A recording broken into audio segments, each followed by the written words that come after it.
What's going on, everyone? We've got a very special episode for you today featuring Leroy Rollins. In the natural bodybuilding world, Leroy is widely known for being one of the founders of Natty News Daily and the successful coach of the growing Team Rollins roster of competitive athletes. In addition to that, he's one of the best contemporary pro natural bodybuilders out there, having just finished an incredible season.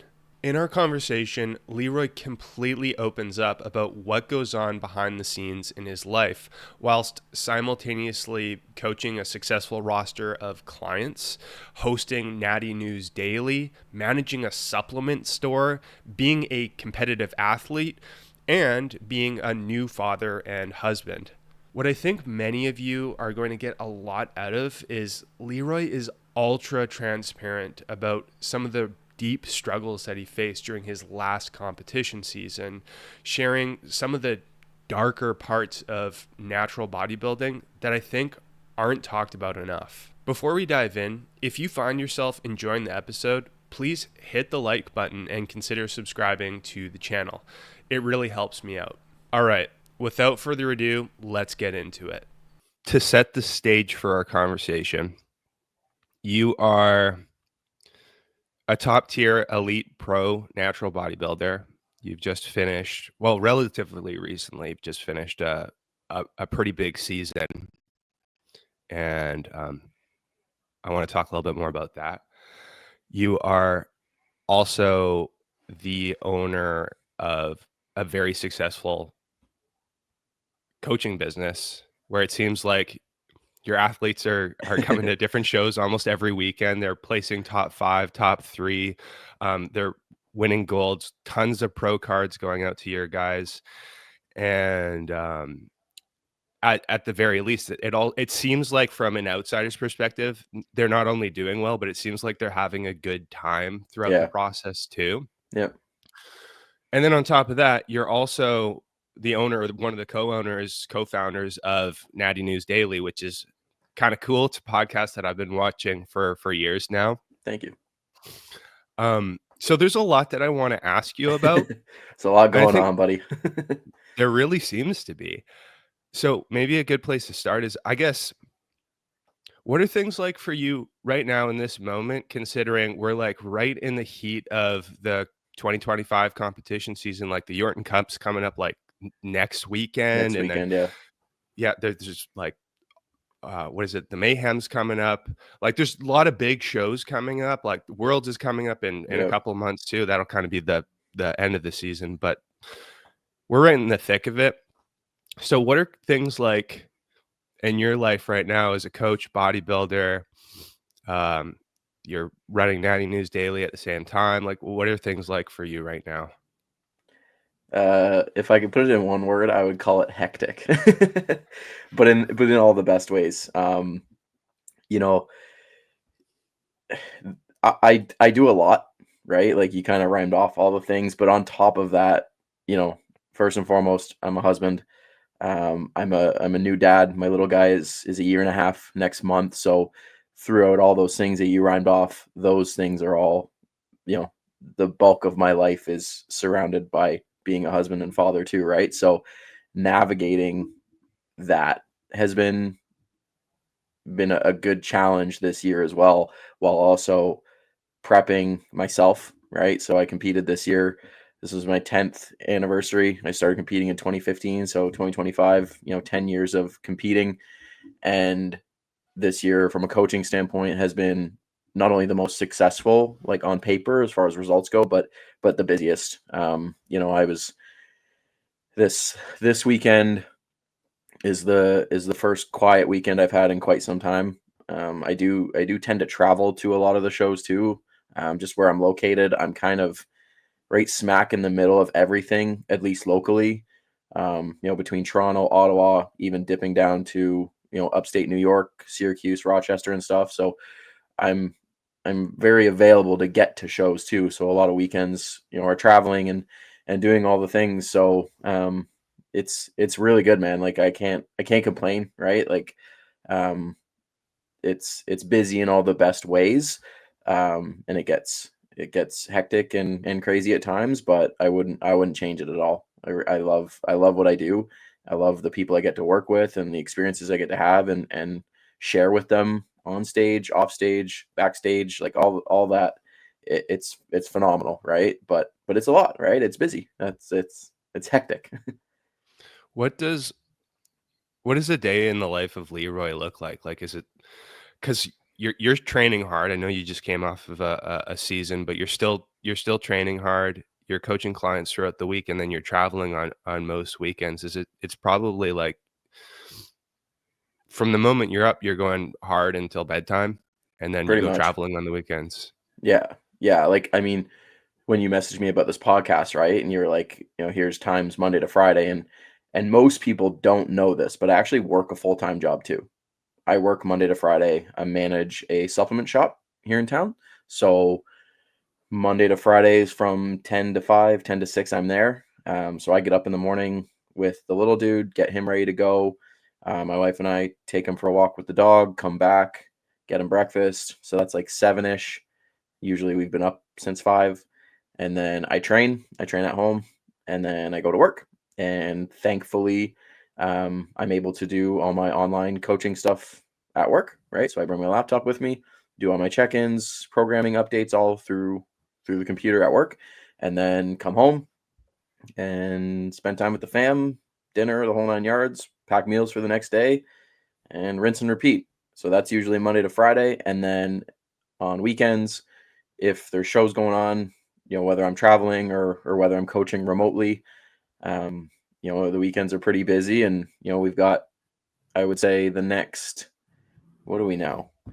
Second last week of September. So I got one more quiet week, and then pretty much the October, November, if we say that's 8 weekends, 6, maybe 7 of those are shows. And I'll be traveling at least to a good handful of them.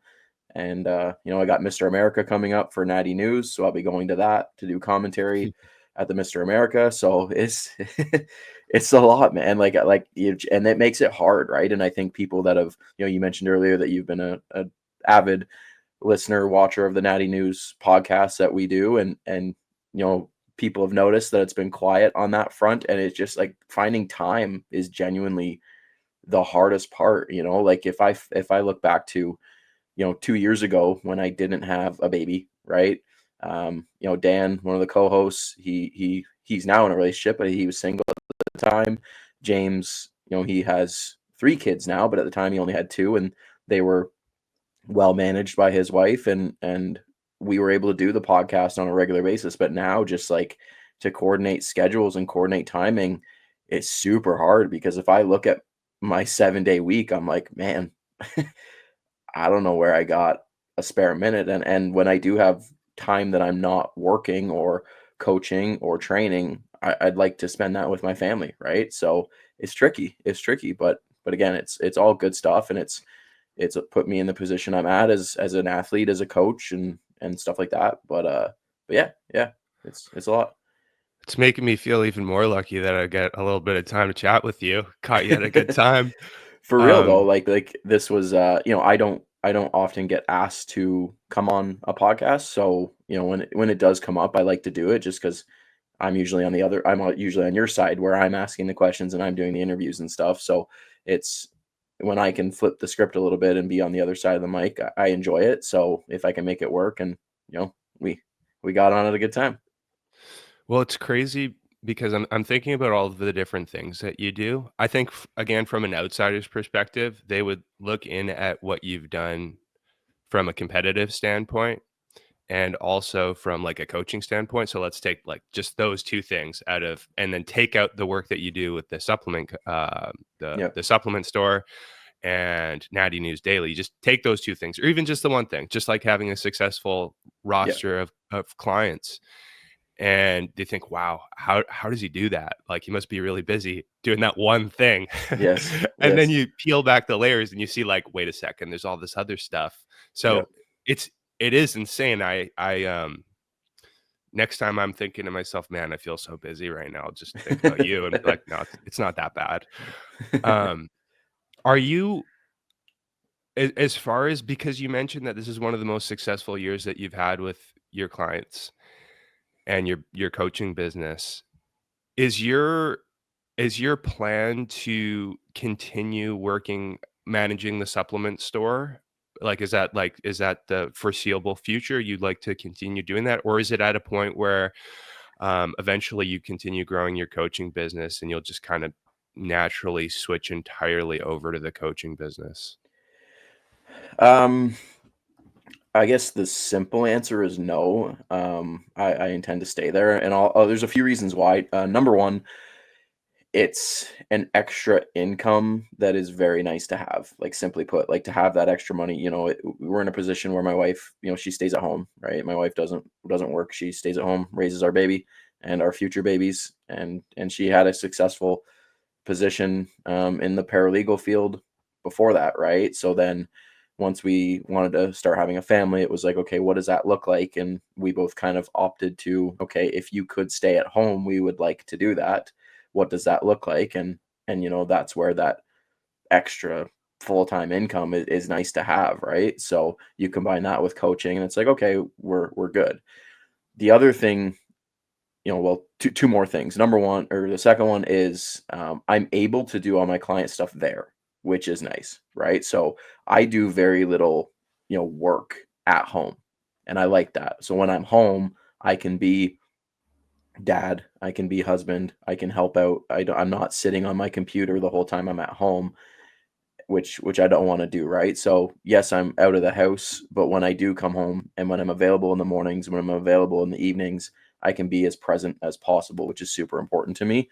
And the third thing is I need to be busy, man. I call it type A, whatever the personality traits, but like I need to kind of be going quite regularly.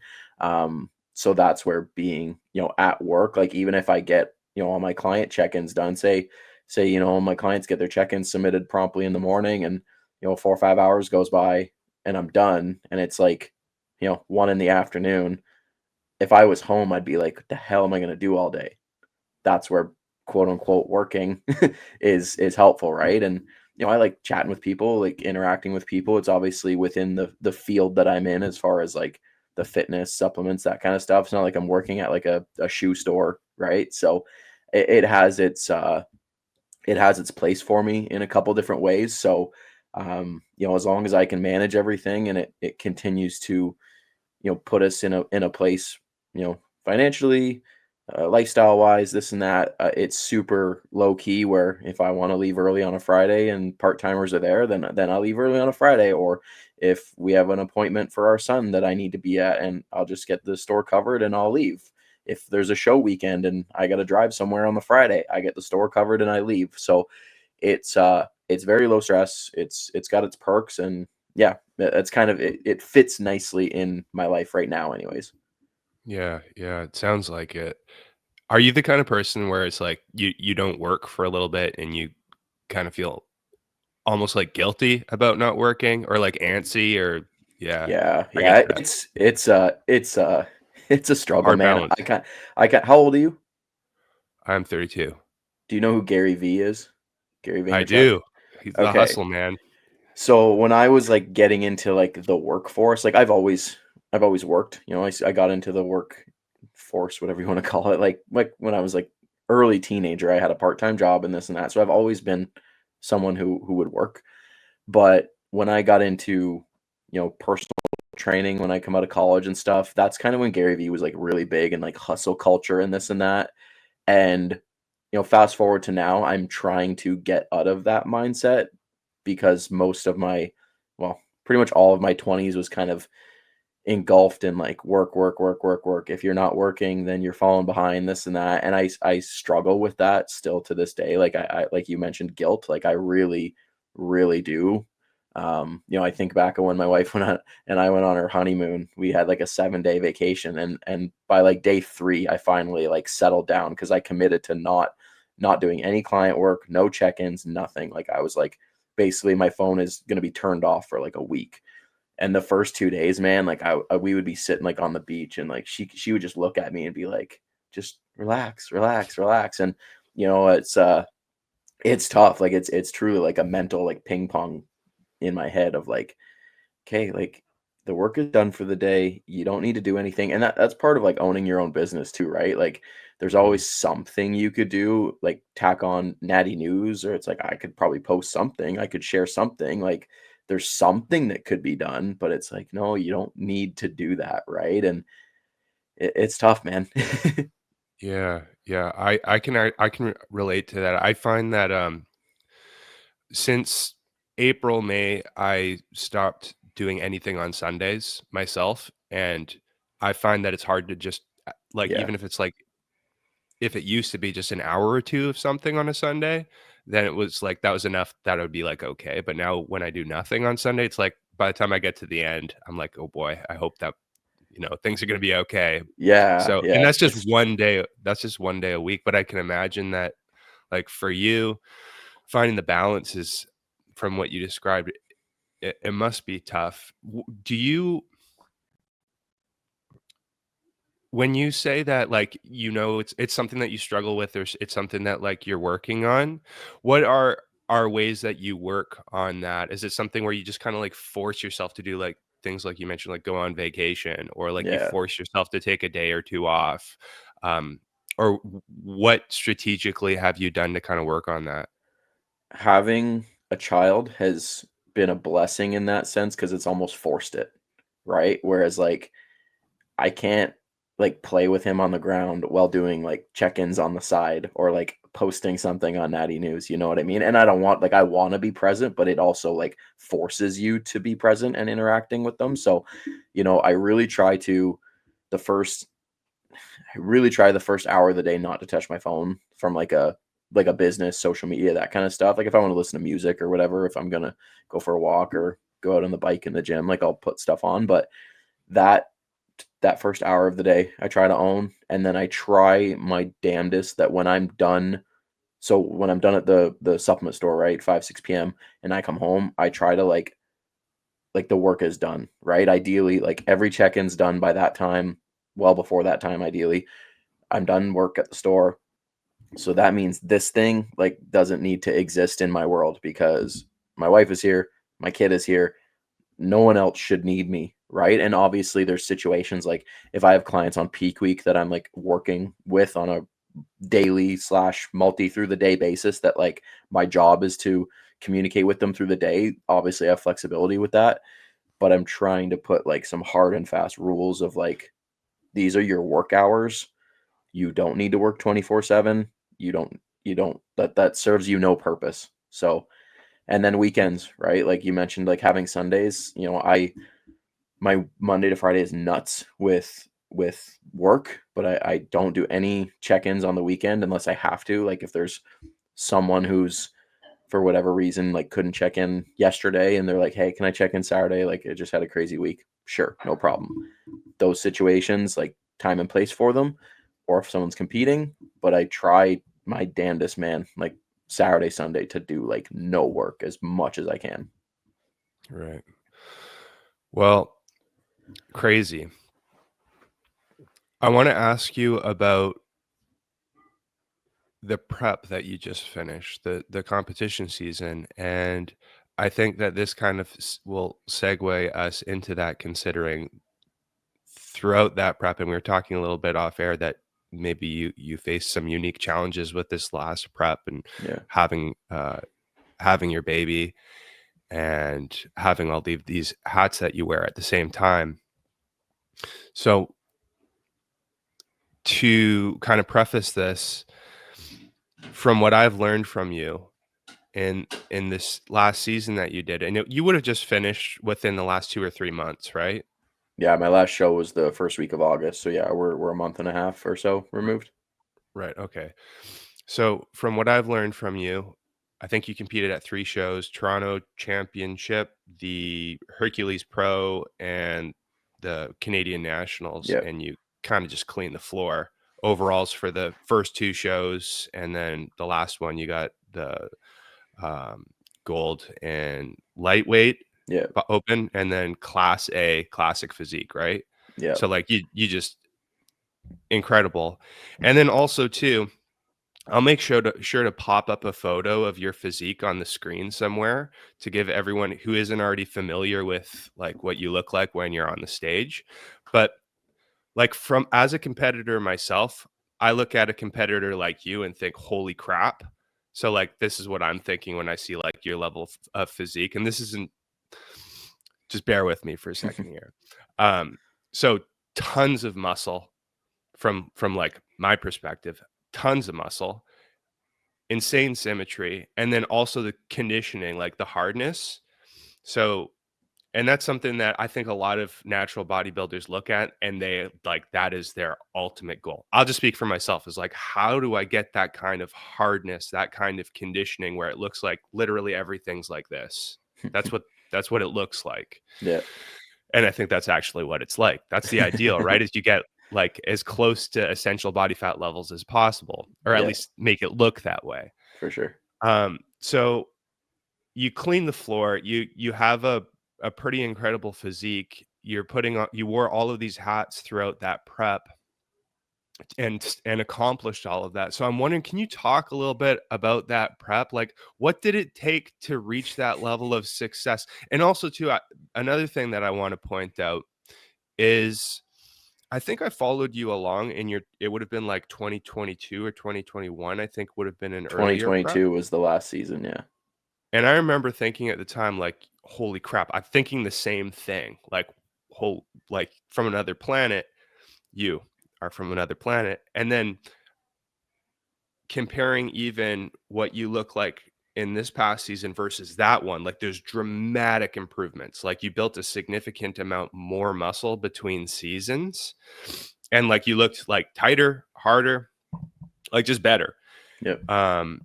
So I guess my question for you is for this prep, with the amount of success that you had, what did that look like? What did it take to reach the level of success that you accomplished? Controlled chaos. Yeah, man, this prep was it was a big one for me in many ways, right? Like I mentioned earlier, it was 10 years of competing, right? So I was like, okay, I want to go in 2025 and I want to make that side by side of like year 1 to year 10. Like what does that look like, right? What does 10 years of, being very dedicated to this craft look like? So that was important to me. The WMBF pro debut, that was a big one for me, coming out of 2022. I was like, okay, I want to check that box off. And then, the other big one was the Canadian Nationals is it's kind of like a team coming home. You know what I mean? I had north of like 40 people there, friends, family, clients, just supporters. Obviously my wife, my parents and stuff. I had brought Cliff in, right? So that was the first time ever meeting my coach after working with him for 5 years. So that show meant a lot to me for many ways. But this prep was also the hardest prep that I've ever done for many reasons. If we look at the kind of surface one, is like, oh yeah, you're going through raising a newborn and trying to prep, and that was a lot harder than I anticipated it to be. I think when I started prep, he was around like 4 or 5 months old. So we're starting to come out of that newborn chaos, but any new parent will look at raising a child and then thinking like, oh, you're going to do a bodybuilding competition prep. Like that sounds kind of silly.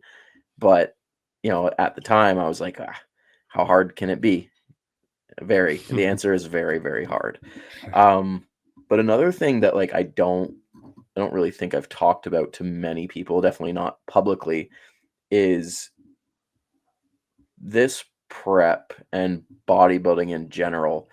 It didn't give me the same fulfillment it did in seasons prior, even when I compare of like 2022 to 2025. Like just how it made me feel was very different.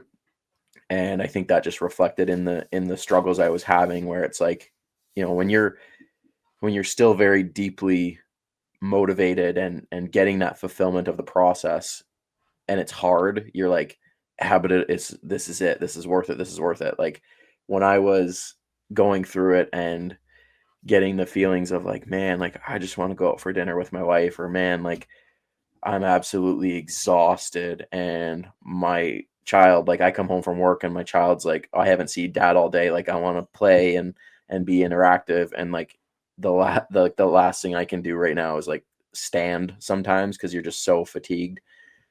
But I have to be like, I still have to be dad, right? Like he hasn't seen me all day. And that guilt of like feeling like I wasn't showing up how I wanted to as a husband, how I wanted to as a father, that weighed on me very heavily. And that reflected in how hard prep was I just was like mentally just not getting out of bodybuilding for that period of time what I had prior. But you know, we would make it to shows, and you know, you do well, right? Like my wife always jokes that like it's hard to get frustrated sometimes because more often than not you're going to go to these shows and you're going to do very well. So you get that like kind of affirmation that like the struggle was worth it. You know what I mean? Whereas like if I kept losing, then it's like, just shut her down, man. Like not only do you hate this, but you're not doing well at it. Just hang it up. Whereas like I would go through these struggles, right? I would have these killer weeks where it's like, man, every day I'm just like, I don't know if I can do this. I don't know if I can do this. And then Wow. go compete, win the show, win the overall, win a pro card, whatever it is. And it's like, oh, now I'm getting that reminder of like why I do this. And then, you know, a couple weeks would go by and it's like, you're in the trenches again. Like I just want to not I don't want to feel like this anymore. I want to be dad, husband, like just in the way that I want to be. And it was hard, man. It was really hard. Like there was, I don't know, probably at least 4 or 5 times that I was going to pull it on that prep Wow. at some point. Like my wife multiple times, like shout out to her, man, because if it truly from the bottom of my heart, if she would have looked at me when I was like, I don't know, I can do this anymore. If she would have said, you know what, hon, maybe we should stop. I would have. I would have 100%. But I'll never forget the one night, dude, I was in it. I was like, I was gone. And I was like, I don't know. I don't know if I can do this. And I remember she looked at me and said, are you going to beat yourself up if you don't? And I think this was before the Hercules, right? So like closing in on the pro debut, which fast, like look back to 2022, like that was the goal. And she's like, are you going to beat yourself up if you don't do it? And I was like, yep, 100% I will. She's like, then you can't stop. Right. Wow. And I think that's when I started, you know, I don't know if you follow me on Instagram, but I put this sticky note up in the gym that said, no effing quit. And I put it right in front of the treadmill. So I would see it when I warmed up every morning when I was training. And it was just kind of that reminder of like, look, man, don't quit. One more day, one more day, one more day. And, you know, fast forward, I made it. It was a successful season. Things went well. I got to celebrate with the people that I love, the people that support me, and I'm glad I didn't quit, right? Like I'm really, really glad I didn't. And, you know, now on the other side of it, I can look back and say like, yeah, like you stayed true to your word, even though it was freaking hard, man. It was very, very hard. It was hard on myself. It was hard on my relationship. It was a battle, but you know, here we are a month and a half removed and life is relatively normal again. And, you know, you kind of just, those become distant memories. Yeah. Wow. It's crazy, right? Because like so many people follow you and we're all outsiders looking in, and you're documenting, like you're sharing in the Natty News Daily channel, you're sharing on Instagram, like you're sharing clips of you working out, of like a little bit like snapshots here and there of your family life, and like you're talking about your process, and like it seems like, oh, there's Leroy, he's grinding, like he's getting after it, like almost like you're a machine, right? It's funny you And mentioned you that. do you, I just go want to ahead. add something really quick. It's funny you mentioned that because I I think people see me as that, right? Like this, and you know, I Yeah. look at some other athletes like that where I'm like, man, like they don't have any hard days, right? They do the thing, they love it, they're in it, like no problem, right? And you know, I started to be a bit more honest on my social media, right? Like if you scroll back and look at some posts that I've made over the last like leading into that final like couple months of prep, I started to be a bit more honest, I guess you could say, not to the degree of like fully disclosing of all the challenges, but like, yo guys, this is hard. you're looking at me probably and thinking like, oh yeah, Leroy's got it together. He's going to go kill it again. He's going to go do a show and kill it. But I'm I'm clawing to get through every day sometimes, right? So yeah. Yeah. That's yeah, that's the thing is it's easy to look in, and even when you would share little bits of that, even it's like, yeah, he's saying that, but like he's okay because he's still doing it. You're looking in and it's like Yeah. he's he's saying it's tough, but he's still doing the thing and he still looks like a machine. But even so, like just looking in, it's like, but there's so much more, even to what you're disclosing at the time. Like there's so much more going on that you're going through. It's a challenge that no one but you can really know at the end of the day, but it's That's there. that's social media, right? Like, am I Yeah. gonna post, full transparency? Am I gonna post that I broke down crying to my wife last night, but then the next morning got up and hit the gym because I had to? Like, am I gonna share that kind of stuff? Like, no. I'll say it's Yeah. hard. I'll say I'm having challenges, but you don't know. You don't know that I was in tears the night before. You don't know that, you know, I put my baby down to go to bed and I cry because I feel guilty that I wasn't as interactive as I feel I should have been. Like, you don't know that kind of stuff. And that's social media, right? And that's the head games that social media can play on people. And I'm I'm part of that, right? Like I'm showing the things I want to show and not showing the things I don't want to show. But for people to think that it's all sunshine and rainbows, like that's just not the case. And the more I do this and the more people I network with and talk to, like we all got our shit, right? And the person that you think is killing it, like whatever it is, right? Like we'll use bodybuilding as an example, but whether it's marriage, whether it's business, whatever it is, I guarantee if you got them in a corner of a room and be like, everything good? They'd be like, Not no, really. not really, man. Not Like there's these fires that you don't know about, but I'm putting them out as best I can. And that's kind of what prep was, right? Like I'd get, something would catch fire and it would burn for a little bit and I'd finally get it, kind of get some water on it and get it simmering and all right, here we go. Another day, new low weigh-in, check in, refeed. And then all of a sudden fire would start to burn again. You're like, okay, 2 weeks out, 2 weeks out, and that fire is burning, burning, burning, burning. 1 week Yeah. out, peak week. All right, we're there. Then I get on stage and that fire would almost completely go away. And it's like, yes, I did it. I made it. Celebration. Win the show, celebrate with family, go out for a meal after, everything's good. And then another week, okay, now I'm 8 weeks out again, right? And then all of a sudden you start to get those smolders, they start to burn a little bit. Like it that's what it was, man. That's a really good analogy of what prep was like for me, is that there was a fire that was constantly burning and not like the fire of like passion, the fire of like, this is going to burn me out. I wanted to quickly interrupt this episode to let you know about the Natural Bodybuilding Society. It's a special community that I host on Discord that's exclusive to natural bodybuilders. The community is meant to be a special place for natural bodybuilders to connect, find relatability, learn from each other, make friends, share progress, and support each other.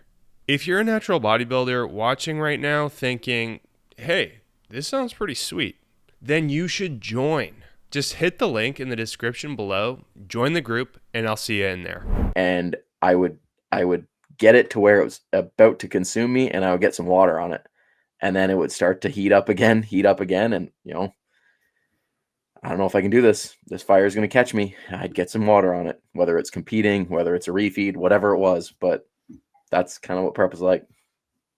When you experience this, as you know, like you can feel the fire get hotter and hotter and hotter, and it's almost like if there's a moment where it's out for like 2 minutes, it's like, okay, enjoy this while it lasts because it's gonna 100%. come up again. But when things are really feeling chaotic and like stress is running high and higher, how did you, and I know you mentioned like it was tough. How did you personally manage that kind of ongoing stress that just like never really let up? Was it the kind of thing that you just kind of like, white knuckle it until like it passes? You just follow the checklist. This is what I'm doing today. Get it done. Do you have Yeah. some kind of way of getting through it outside of that? Or it's like, there's not really a trick. You get to the other end. Yeah, man. Like honestly, like kinda, right? Like you said, white knuckle it. Like sometimes you just got to hold on and just get through the day. Thankfully, Cliff and I, been working together, up to that point, like 5 years, right? So he knew me very well. He knew my personality. He knew my life. So he was someone I could talk to, be like, look, man, like this is what I'm going through right now, and he would help me kind of through that. My wife was always very supportive, no matter how hard it was getting, where she would be like, man, I just want him to stop. Like this is brutal. She also knew what it meant to me, right? And she knew what kind of pressure I put on myself as far as like, performing as an athlete, but also like not wanting to look at myself as a failure and feel like I'm letting down my clients and my family and my coach and this and that, right? Like that's something that also weighed very heavily on me. This prep is the pressure I put on myself to achieve ABC, right? Like as much as I can preach to the world and preach to my clients and be like, look, man, like at the end of the day, the results are largely out of our control, right? We will bring what we bring, but we can't necessarily control that.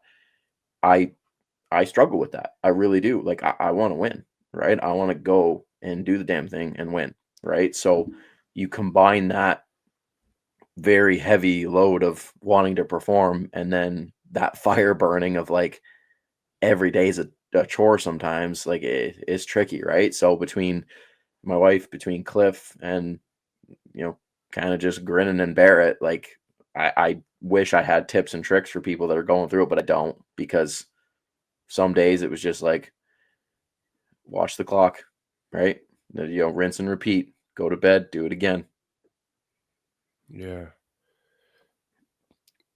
I know that you mentioned that, so even upon doing so well, not only pretty much winning everything that you did, but also accomplishing a physique that you'd never accomplished before.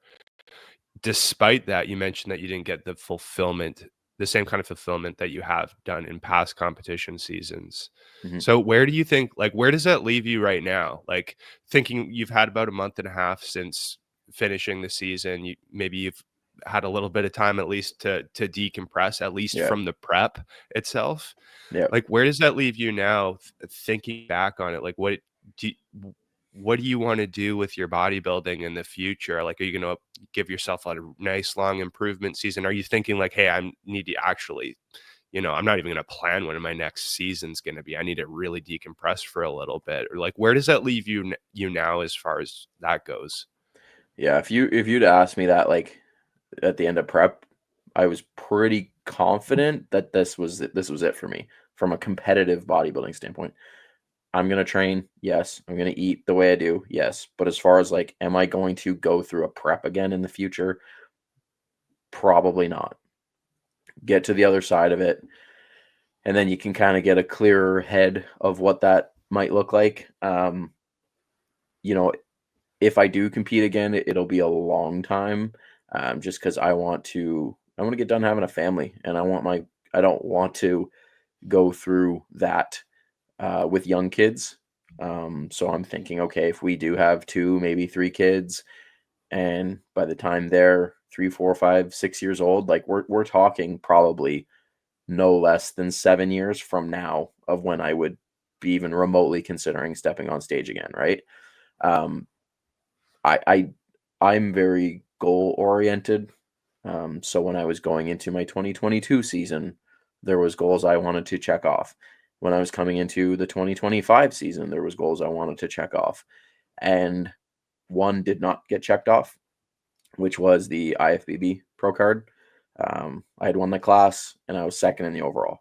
So when I think about, if there's things left to do as an athlete, that's one of them, which I would say would be the next kind of, if I compete again, that would be the overarching goal of chasing that down. I think I did learn this season that I need to I need to basically pick, if I'm doing multiple shows, they got to be damn close together. So like this season, like I opened the season at the end of April, and then the final show was the beginning of August, right? Was I completely dialed in for April and had to hold that? No, but when you stretch that out of how long I was dieting and how long I was in relative, like I wasn't out of shape in April, so that was a long time to kind of be kind of pushing the gas. For me, obviously compounding that with raising a baby and being hella busy, like that all adds up. So I've kind of taken a few lessons into like the potential next season of like, okay, it's either one main show that I'm going to like basically put all my eggs in that basket and swing for the fences, or if there is other things that are within close proximity, like, 2022 was perfect because over 5 weeks I did 4 shows. Perfect. If I could do that again, if I could do that every time, like that's easy. That's easy to do just because you ride this wave of momentum. The one thing that kind of got me this season was like I would get this massive show high, and then it's like you kind of look over and you're like, shit, I got 7 more weeks. Then you get that high again. Then you're like, man, I got 6 more weeks after this. Like I feel like I've been doing this forever. Whereas like if over a 6-week window you can bang out 3, 4, 5 shows, perfect. So, if I look at, a 2032 calendar and it's like, okay, is there an IFBB Pro qualifier? Is there a WMBF Pro show? Is there maybe something else within a tight window? That would be how I would structure it, where it's like, okay, I basically would peak and compete and then peace out. Yeah. I can relate to that. The last season that I did, I did 4 shows. The gap between the first and the second show, it wasn't as long as your gap. It was 4 weeks, and then the rest it was 3-week gaps. And I found that with even just 4 and 3 weeks, I was like ready to go after 2. And then it was just like every week after the second week was like, man, like this is it's a marathon just going from one show to the next. So I can definitely relate to that. Something that I'm really curious about is like, what do you think drives you? You mentioned that you're very goal oriented, and like you knew that you're doing this and you're wanting to win. Like you had some things that you wanted to check off, like you wanted to do well in the pro WMBF show. Then and then the last thing really is the IFBB Pro card, if anything. Yep. But you're super goal oriented. You want to win. You want to do your best. And that story that you mentioned, like there's one night where you're like, I don't know if I should keep doing this. Your wife said, well, are you going to regret this if you don't? Yeah. And you said, yes, I am going to regret this. Like, what do you think the reason for that is? Like, why are you so driven to do well with the whole natural bodybuilding thing, do you think? When I think back to like when I started, um, so like when I was a kid, like I didn't play sports. Like I wasn't that kid that was like doing all the athletic stuff. Like I was fit, but I wasn't playing sports. I wrestled a bit in high school and stuff, but it wasn't until bodybuilding that I kind of saw like quote unquote success. You know what I mean? The first show I did, I come second, and it was just something to try, right? I come second, and it's not like I left that with like a chip on my shoulder. Like it genuinely was just like, I'm gonna try this bodybuilding thing out and see how it goes. And then after that, I did another show 2 weeks later, won 3 divisions, did another show. So this was like November of that year. Then the April of the following year, I did 4 divisions, won all 4. Like my win-loss record in bodybuilding is pretty obnoxious. And that's not me being arrogant. It's just on paper, like I typically don't not do well, much less like not win. So I think with that kind of comes that internal of like the story you tell yourself of like, if you're going to do this, you're going to win. So that drive of like, go, go, go, go, go. And then the pressure that comes with that. And then the scary thoughts of like, if you don't win, what's that look like? What's that look like in your head? Do you tell yourself you're a failure? Do you tell yourself you're not good enough? Maybe you're not as good as you think you are, like all those things. I will say, and my wife can attest to this, like I handled not getting the IFBB Pro card better than we both thought I would have, truthfully. Because like if this was me, if I think back to 2022, the mindset I had was not ready to lose. Like it would have been very ugly in my head if I didn't win, right? So that season, I went 4 for 4, OCB Pro card, WNBF Pro card, like overalls in every show. And if that didn't happen, it would have been pretty ugly. So I have matured since then, which is great. But I think just that kind of that drive of like, yo, this is probably the only thing that you were really, really good at in your life. Like that sounds terrible to say, but it's just kind of how it feels sometimes where it's like, since the start of this whole bodybuilding thing, you've kind of like really done well, right? When I sit here in my office, like pretty much everything is a gold medal around me. So that kind of pushes you, but it also comes with its flaws, right? Like sometimes I wish people would not do well early in their careers because I think it gives you an opportunity to grow and get a respect for like what it feels like not to win and what it looks like not to win, but also the parameters of bodybuilding that are out of your control that like, look, man, like you might not win, but that's okay because you've improved and stuff. Whereas for me, pretty much every time I competed was like, oh, Leroy's going to win. Leroy's going to win. Leroy's going to win. And then sure enough, he goes and wins. He wins the overall. Like, people were like, there's a few people that were kind of skeptical of how I was going to look on stage in April at the start of the season because I was like, I'm not going to be ready. Right. And I was 10 pounds heavier than when I finished the season, but I still won the overall. Right. So it's tricky, man. It is like, it's a weird things that happen in my brain sometimes with regards to this whole bodybuilding thing. Well, I can see how there would seem to be pressure there. If you started winning so early on, it's like, okay, the next show's coming. I don't want to do worse. So it's like you're already kind of at the top as far Yeah. as your placings Where go. do I So go it's from like, here?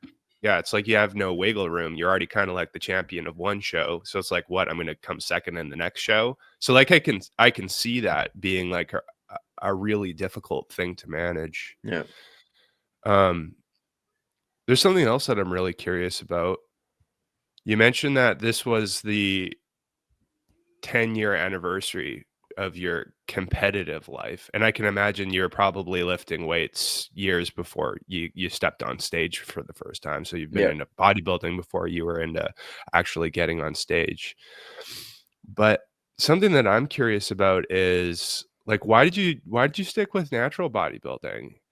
Considering like so many people, they would stick with maybe they stick with it for like the first 5 years, the first 10 years, and then they say, well, hey, I want to get big or now I want to Yeah. get bigger, right? That's the mindset of a lot of people.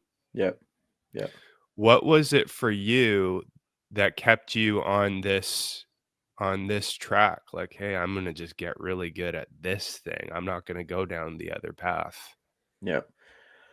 Um, well, when I think back of like when I started, right, you and I are of similar ages. So when I think back at, you know, 16, 17, 18-year-old me that's lifting weights, social media is not a thing, right? Like a fake natty for all intents and purposes does not exist, right? You either look at someone big in the gym that's probably on steroids, or you're flipping through magazines and you're seeing Jay Cutler, Ronnie Coleman, Branch Warren, and you're like, yep, they're on steroids.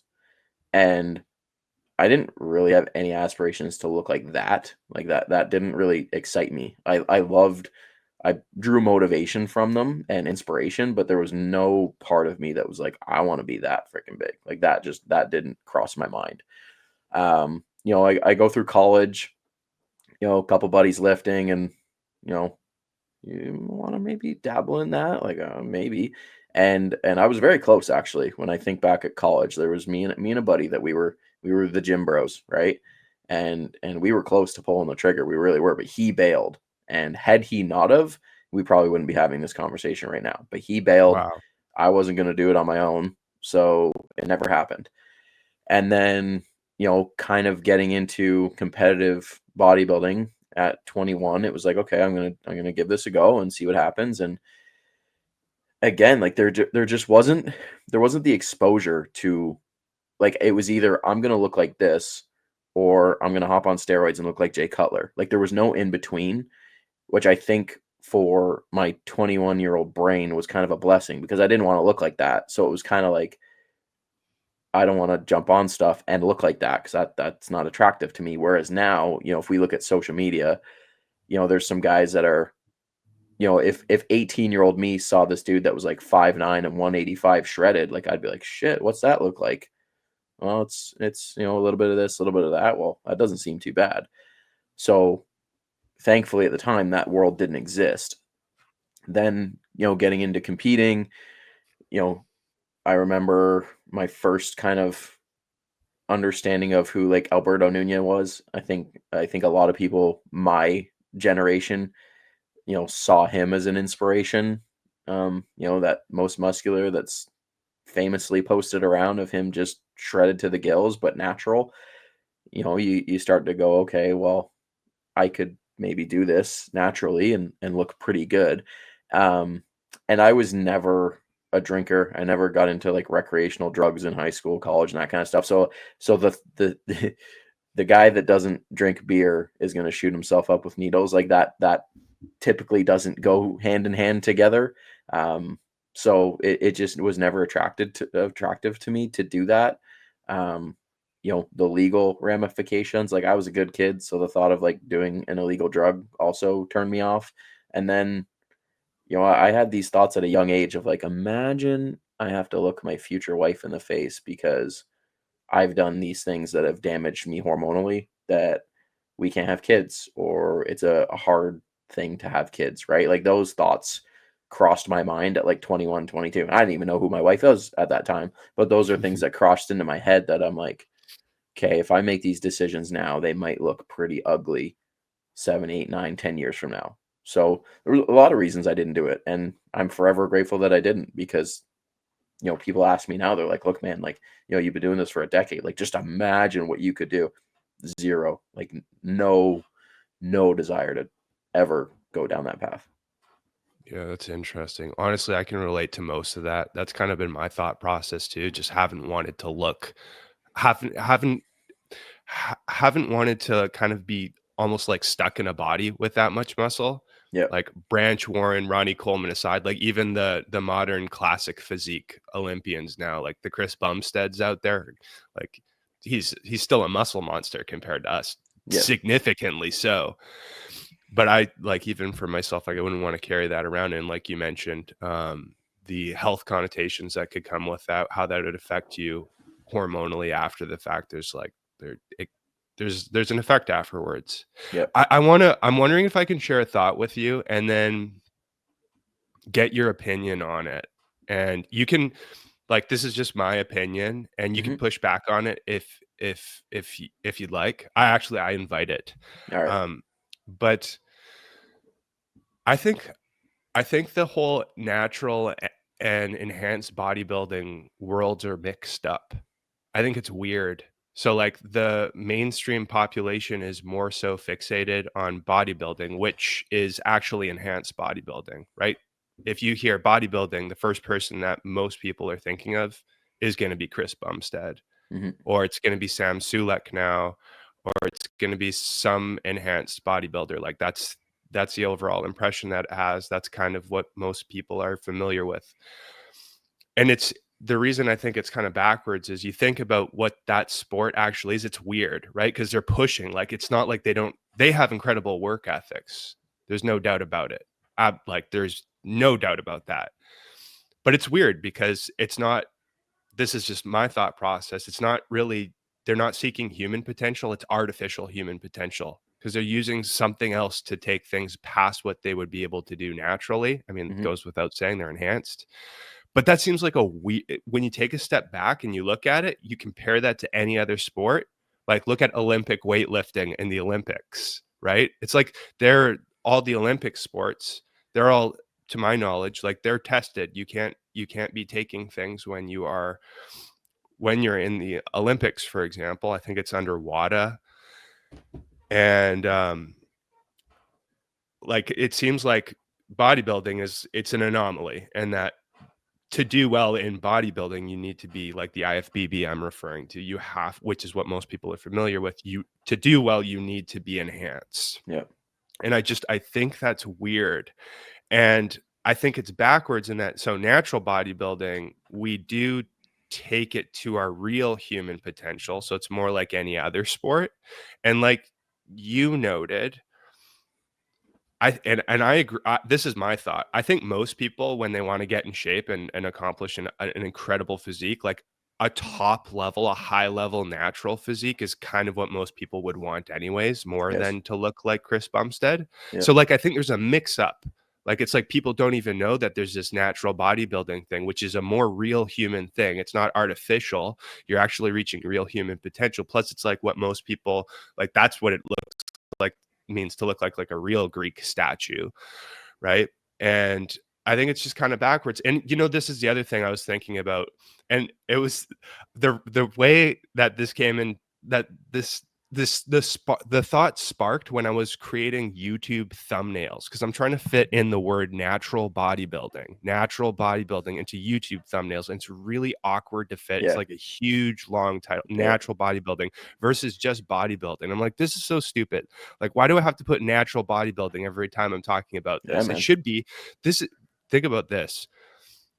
I think it's backwards. I think that we should refer to natural bodybuilding just as bodybuilding. I don't think we should have to label it as natural bodybuilding. It should go without saying. It's like every other sport. We don't say natural Olympic lifting Yep. or natural 100-meter sprint, Yep. but we have to call it natural bodybuilding just so everyone knows.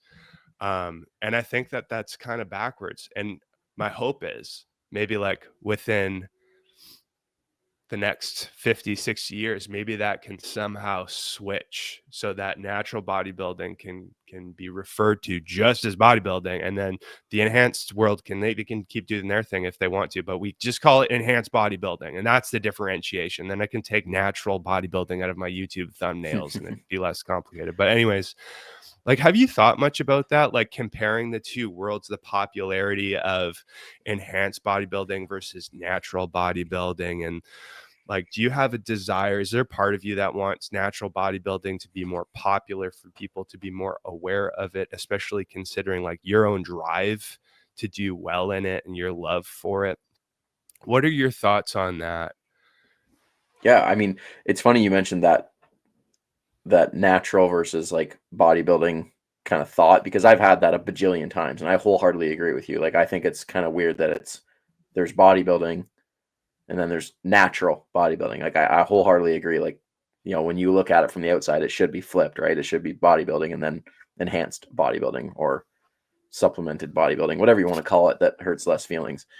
But yeah, I mean, I think we're seeing, like, as a general, people are getting more health conscious, right? Like, I think for a long time it was just like, I want to get big and jacked and there's no consequences. And if there are consequences, like, doesn't matter. Like, I'm 23 years old. It doesn't matter anyways. Like, I think a lot of people are starting to look at, and whether that is natural bodybuilding, like, growing in popularity and people just getting to see it more, or whether it's as a societal whole, people are getting like I think statistically, like, less people are smoking, less people are drinking. So maybe, like, as a societal norm, healthier habits are becoming more popular, and thus maybe the less likelihood of people turning to like PEDs and this kind of stuff. And I think some people are looking at, well, it's probably shifting now with classic physique and even some of the judging at the Open Olympia. But I think there was like a period of time where people were looking at the top competitors and going like, I don't know about that. Like, Big Ramy, Nick at a certain extent. Like, there was some physiques at the top level that I think that a lot of people, even within the sport, were going like, I don't know, man, that's a bit much for me. But now we're seeing them, kind of reward those more, like, quote unquote prettier physiques. So whether that kind of helps our goal or not it probably goes against it a little bit, because I think, even with classic, right? Like, people are looking at those physiques and being like, oh, like, maybe if I just take less drugs, I could look like a good classic physique competitor. But I don't know, man. I don't know. I think the IFBB and just that side of the sport in general has so much media and so much money and so much promotion. Natty News has like almost 31,000 followers, and some of the enhanced bodybuilding news pages have hundreds of thousands, right? Like, it's an uphill battle, and will we ever get there to where we're even on par with that side of the sport? Like, it's tricky, man. Like, I don't know. But Yeah. I think there's a lot of people that are gaining traction on social media within the natural space, which will be helpful, right? Like, that's the problem. Is I think I've chatted on this on a podcast before with somebody, but like, the top natural athletes, say the last like decade, that are in their 30s and 40s, like, they didn't use social media. They didn't have social media. They didn't document stuff.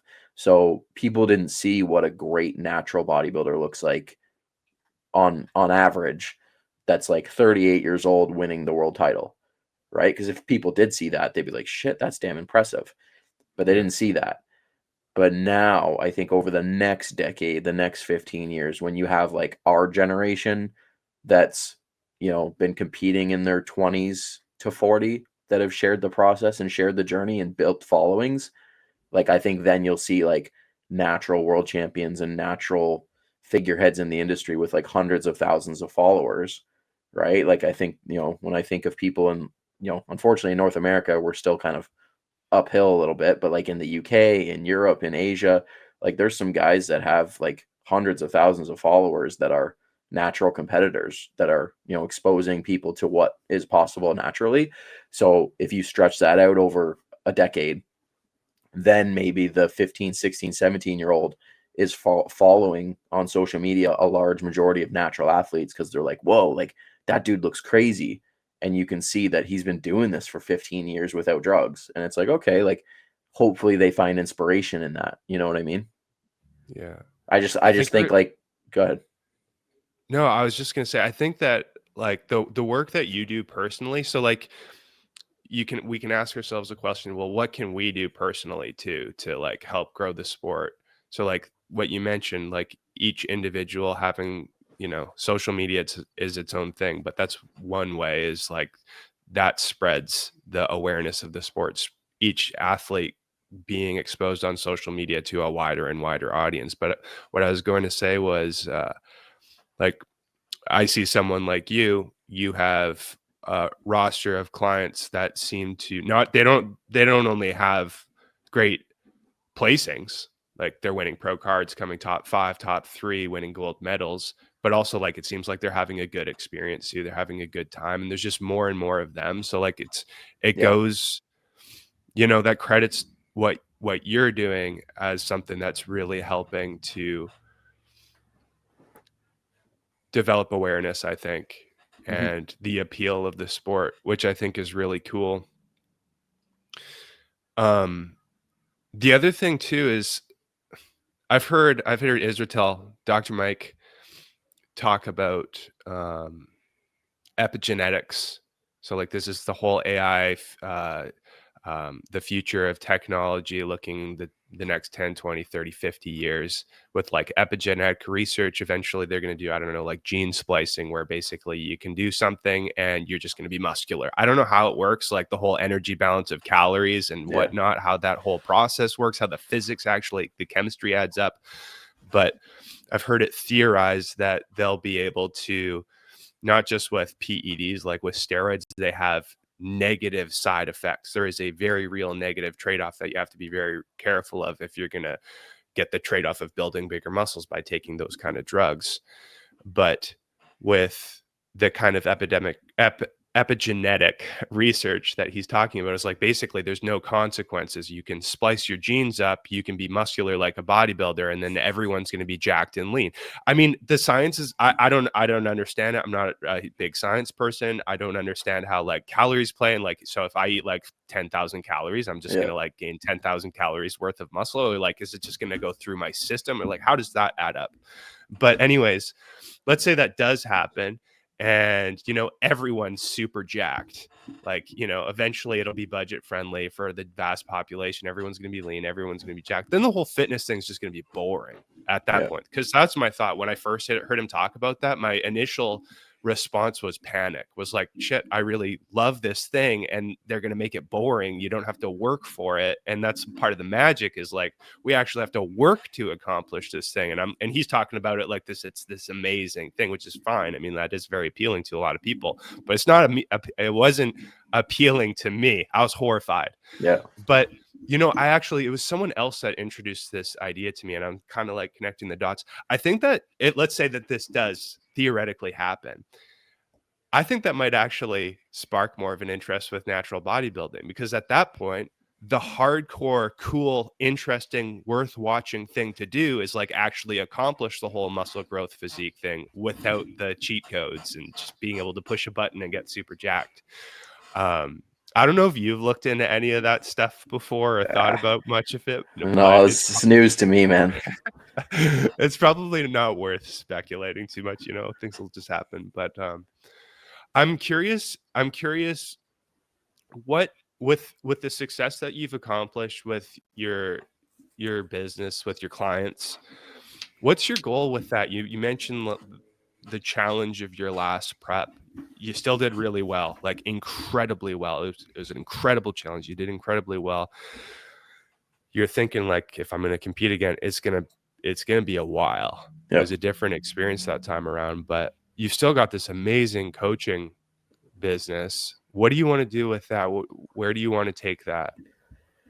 You know, coaching, as far as like what the goal is just to keep getting results, right? I think like the overarching theme is just keep putting out good work. And this kind of like fuels it. Whereas like you do a good job, those people will tell people and you'll get more people, or you do a good job, people see that and then they join, right? That's kind of where I'm at now, where it's like from a business standpoint, the business just kind of keeps itself running, right? Like I don't need to like market. I don't need to like, you know, put money into like ads and this and that, like advertising my services. It's just like, okay, if I continue to produce results with people, then the rest kind of just falls into place, right? Like if I do a good job with you, your people are going to see that and go like, okay, well, how'd he do that? Oh, well, that's his coach Leroy helped him with that. Okay, I'm going to go talk to him.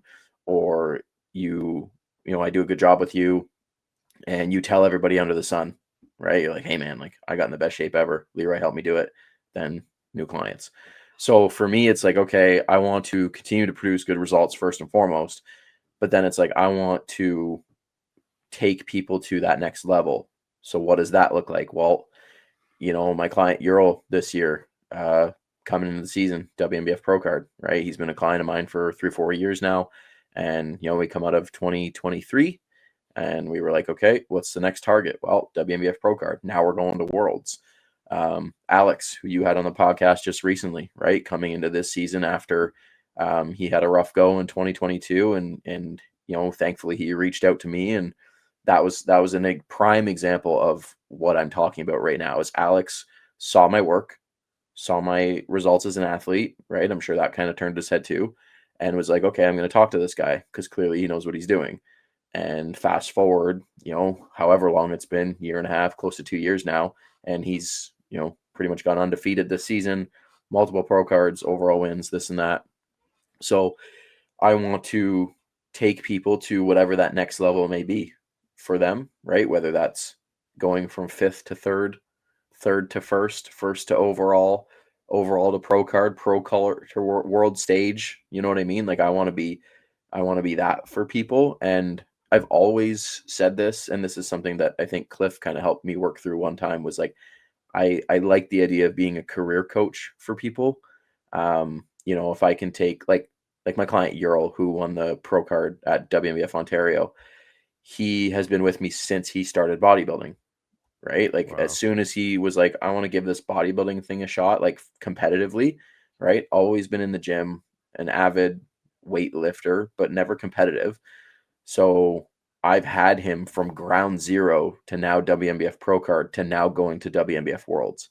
That to me, like, scratches a big itch from a coaching standpoint. Is like, I took this person from never ever thinking about competing to going to arguably one of, if not the biggest natural stages that the sport has to offer. That to me is super cool. Alex going from his experience in 2022 to going to the Yorton Cup next weekend. That to me, super freaking cool. So those are kind of what I'm just chasing down as a coach, man. Like as far as like client load wise, like I'm good, right? As long as I float around like where I'm at, for the rest of my coaching career, however long that may be, like I don't see myself ever stopping doing this. Like I truly love what I do. I don't need more money at this point, right? Like it's not like I need to continue to build my roster to pay the bills. Like that world really doesn't exist for me anymore. So it's like, okay, well, what are the other metrics of your success as a coach? Producing results, getting people to the next level, and something that people don't really think about is like how they talk about you, right? Like I want clients to like whether they like winning and losing, there's elements of that we can't control, right? Like I can't promise you that if you join me as a coach or join me as a client that you're going to win your next show. Like I can't guarantee you that, but I can pretty much guarantee you'll be better in some form or another, whether that's better than your last physique or whether that's stepping on stage for the first time, whatever that is. So I want, coming back to that podcast you had with Alex, right? Like I want someone to, when they're asked like, what's it like working with Leroy? Like those sentences to follow, I want to be very positive. And I am confident that like 99.9% of the time, like those are the things that come out of their mouth is like, he's a great coach. He's passionate. He loves what he does. He's helped me go from A to B, whatever that may look like. He's helped me achieve X. That to me, that's the win as a coach is that. Yeah. Well, again, to your credit, from my perspective, an outsider's perspective, like I see your athletes do well pretty much like every weekend. I'm following along different shows. And something I mentioned earlier is they don't just seem to do well from a placing standpoint. They all look great. Come top 5 a lot of the time, maybe not always, and they're winning pro cards left, right, and center. But Yep. the impression that I've always got was it seems like they're having like a good experience. Yeah. Yeah. And that's huge, So right? That's yeah, so important. That's something that, when I, thankfully a lot of my clientele is local-ish, like within driving distance, like depending on how far they want to drive. But a lot of times when clients are going to shows, like other teammates are going to support them. Like the yeah, kind of running thing we have with like Team Rollins is that it's a family, and I think that to me is huge. We did our first like team meetup earlier this year, and man, like 50 people turned out like that. And that was so cool. And people that had never met each other, that had networked on social media and been following each other and supporting each other, they finally met in person and trained together and posed together. Like that to me is building that community is also kind of the other like big pillar of what I want to continue to do is do more stuff like that. And, whether that's, merchandise, right? there it is. Shout out to the merch. The team stuff like that to me is, if it was like, okay, what do you want to continue to do as a coach? It's like continue to build that community and family and just produce good results. Like if I continue to do that, then my job here is done, because all those things then trickle into the other side goals of like building the sport, promoting the sport, getting people, fitter, healthier, stronger, transformations, like all that kind of stuff. Like those things all get checked off like vicariously through those two big pillars. Yeah. That makes perfect logical sense.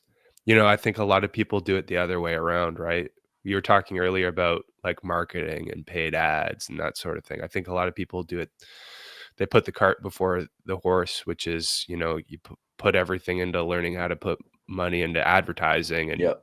marketing, but then how are you going to be a good coach if you're just spending all your time marketing to get clients? But I think the real value comes from actually being skilled at the craft of coaching and having good relationships and creating a community with your Yep. clients, which is, I mean, I love that the family mentality, your athletes supporting each other at different shows. Like that's really cool, man. That's awesome. And then, so what's the next show is, are you traveling to the Yorton Cup next weekend? No, Yorton's a bit of a trek for me. Like, thankfully, this past weekend, this weekend, like a bit more family time.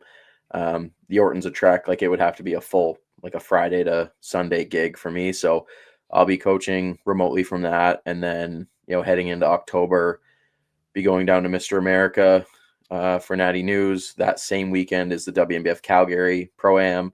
So I have both amateurs and pros on stage. What else is in October? There's some other local stuff in October, November.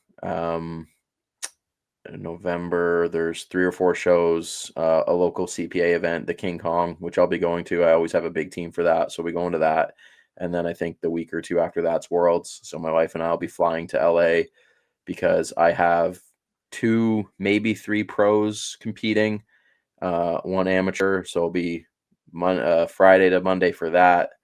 And then I think that's it for the season. So we'll end it on a high note, and then got some quiet months, and then the spring comes around and we do it again. Yeah. Well, hey, you end the season in LA. That's a cool place to end. Maybe you can, force yourself to have a little bit of relax time, a little mini. LA is a work trip, but then my wife and I are going someplace warm for a week to really decompress after the year. So LA will be a quick there and back, but end of December, early January, we're going to clock out for a week and just soak up some sun and sit on the beach. It'll be well earned by that point. That's for sure. I think so. Yeah, that's awesome. Well, man, this has been awesome. Where can for anyone that's interested in working with you, where's the best place to find you? Instagram's a big one. My Instagram is you search my name up, Leroy Rollins. It's Leroy_Rollins_fitness on Instagram. That's where you can find all my coaching content, personal stuff, coaching applications, all linked through there. Natty News, right? Support the natural bodybuilding. It's Natty_news_daily on Instagram. YouTube. I used to have my own personal YouTube channel, but I just condensed it all to Natty News. So if you search Natty News on Instagram, you can find all the podcasts and stuff, but also like my show day vlogs, whether it's as a coach or as a competitor. I did document my prep pretty extensively on YouTube, at least 1 video a week. So if you do want to kind of watch back some stuff from how the first half of this year went from a competitive standpoint, like, you can find all that stuff there too. Sweet. I'll include the links below. So to the Natty News YouTube, your Instagram, make it really easy for everyone to find. I can also attest that, I mean, I've seen your athletes do well week after week. They all seem to have a great experience with you too, and just on stage, and like, it does give that family vibe.